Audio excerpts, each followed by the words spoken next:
Hey, it's the plant doctor. We've moved inside today. It's really cold. Normally I film these videos on the back porch, but yesterday it snowed here. It's like 30 degrees outside. The wind's blowing 20 miles an hour. Just horrible filming conditions. I came in here to the dining room to film this. What I want to talk to you about today is how I grow Japanese maples from seed.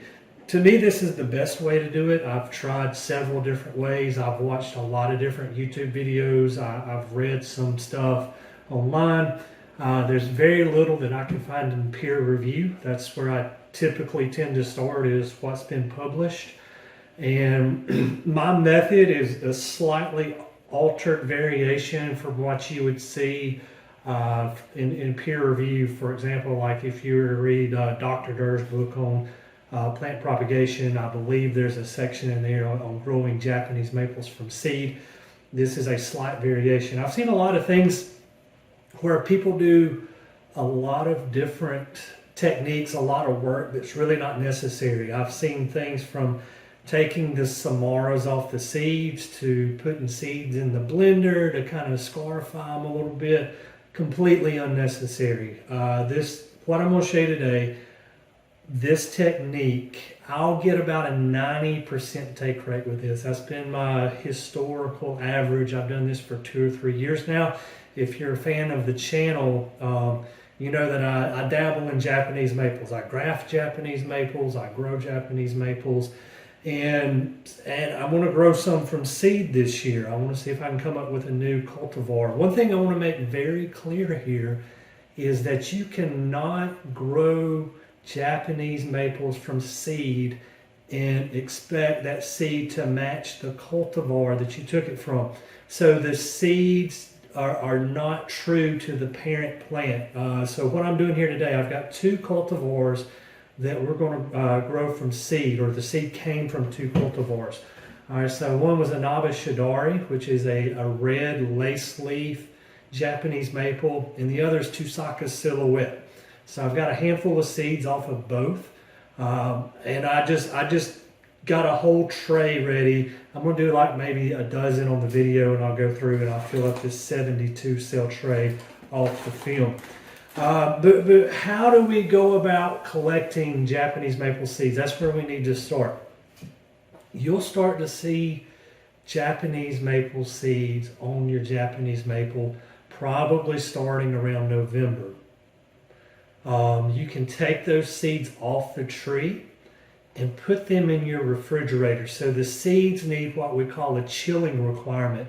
And it's been my experience, if you can get 6 to 8 weeks of chilling on your seeds, they'll germinate for you. You can wait as long as 3 or 4 months. So what I did, I literally put my seeds in a paper napkin, all right? That's all this is. This is a paper towel. I put that in the crisper of the refrigerator. They've been stored at, I think, around 36 degrees Fahrenheit. You don't want to go below freezing, so the ideal temperature here is probably between 34 and 45 degrees Fahrenheit. Keep them stored there for a minimal of 6 weeks so they hit that chilling requirement. The next thing you want to do is to plant your seeds. So let's go ahead and take a look here. So these brown seeds, these are from a Naba Shidari. All right, so Japanese maple seeds have what we call a samara. So a samara is a fancy word for a wing. Okay, so all maple seeds, regardless if it's red maple, silver maple, box elder, sugar maple, Japanese maple, they're going to have that same type of seed called a samara. I'm not taking the seed out of this. I'm simply going to put it in a cell here. Now the media that I'm using in this tray here is what you can pick up off the shelf at Lowe's or Home Depot or your local garden center. This is simply Miracle-Gro potting mix. It's a mixture of pine bark. There's a piece of pine bark, very fine pine bark, peat moss, vermiculite, looks like there's a little bit of perlite in there, and just a smidge of fertilizer. We really don't need the fertilizer, but it's in the prepackaged material, so it's in there. I'm not really worried about it. All right, so that's the media that I'm using. And this tray, I use this year after year, so it looks a little dirty. I tried to clean it up a little bit for the camera. But this is, here again, I got this at Lowe's. This is a Jiffy tray, 72 count sale. You can see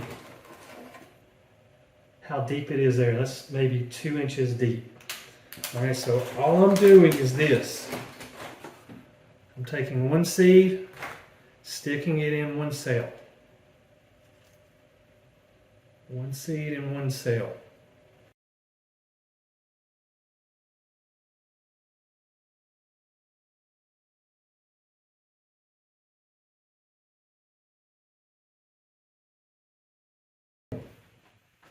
Okay, so we've ended up, so this is a 72 count tray.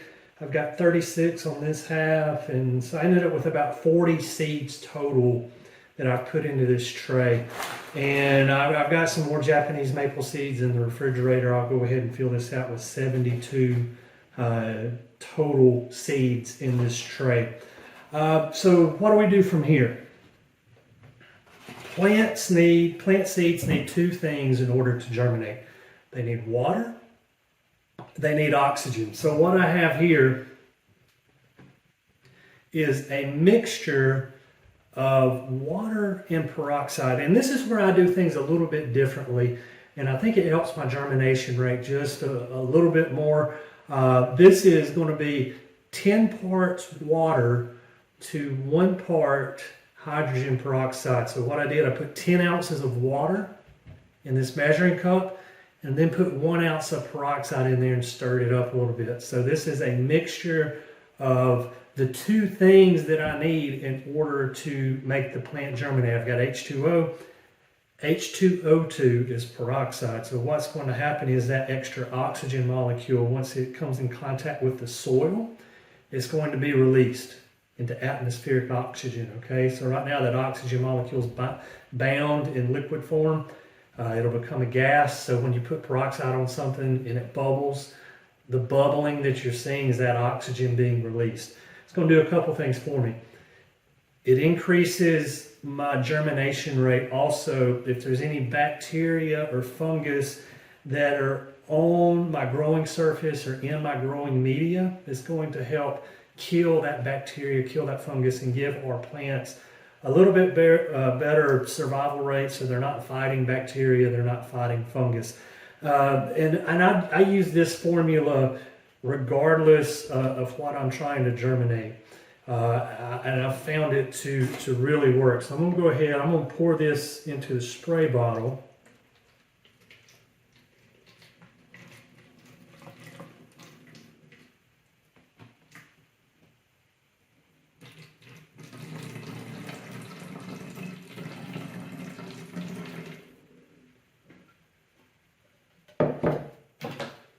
And now I have a spray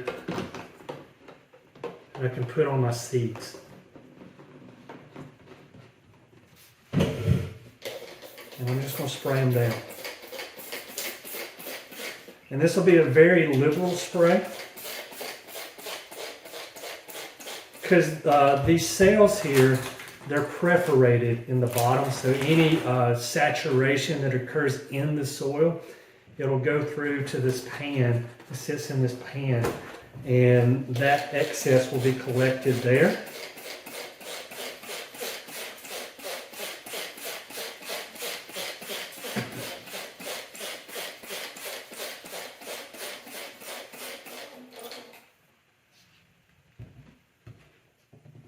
And that excess will evaporate into our dome here and form condensation on top of our dome. And what I'm going to do now is my back porch, it faces due south. This is going to get warmth during the day, and heat will collect in here. Okay, it'll get pretty warm in here. My back porch on a sunny day, it can be like 40 degrees outside, but it can be easily 70, 75 on the porch because it's enclosed. And in here, I've actually put thermometers in here in the past just to see how warm it'll get. It'll get 80 to 85 in here. The main thing is this. We do not want this to get below, say, 40 degrees Fahrenheit. If we can do that, in the day it's warm, in the evenings when it's cold, if it doesn't get below 40 degrees, you're going to be fine. If you have a south-facing window, you could put something like this in that south-facing window and get that same effect. Let the light come in. You'll get some radiant heat that builds up in this dome, and it'll cause your Japanese maple seeds to germinate. So in terms of what I'm going to look for, I want to see condensation on top of this dome. I want to see some humidity build up in here. That's the main thing. Do not let these dry out. You don't want them saturated. You don't want them sitting in water, but you want to see some condensation on your dome. If you go out one day and you don't see very much condensation, you can always spray some more of this on there, or after you use this a time or two, you can just use regular water. I'm going to check these like once a week. I'm not going to worry about them. If it gets really cold at night, say we're going to get down in the 20s, I'll take these off the back porch and I'll bring them inside that night, and when I wake up the next morning, I'll just stick them back outside. If you do not have a south-facing window or a south-facing porch, what you can do is this. Keep your seeds in the refrigerator until the threat of last frost has passed in your area. So for me around here, we typically say around April 15th. Okay, so I'm in North Alabama, and that's what we call our safe zone. And what I'll do personally is we'll get to April 1st, and I'll look at the long range forecast, and if we're in a warming trend, I'll go ahead and start planting stuff. If it looks like we're going to have a cold front come through, I'll hold off. And you can do that with your Japanese maple seed. Just keep them in the crisper of your refrigerator until that threat of frost has passed in your area. And you can just plant these in the ground and they'll germinate. You don't have to do this. I like to get them started this way because here again, I do not know what I'm going to get. Japanese maple seeds are not true to the parent plant. So what I'll do is this. I'll watch these come up. I'll let them get half a dozen leaves or so on them so I can see the characteristics of the plant. Does it have a lace leaf? Does it have a full leaf? Is it green? Is it red? Does it stay variegated, or does it have variegation? I'll look at all these qualities of each seedling, and I might pick one out of this group to try to grow out. I'll throw most of these out probably by July or August of this summer. So right now it's January the 4th. They'll get up, I'll be able to see what they're going to look like. If I think I have a nice cultivar that I want to try to name and graft and put into production, I'll select it and grow it out. But that is how you grow Japanese maples from seed. Guys, thanks for watching The Plant Doctor. It means a lot to us here on the channel. If you have questions or comments, put them down below. I'll do my best to answer your questions for you as you go through this process. And until next time, this is The Plant Doctor.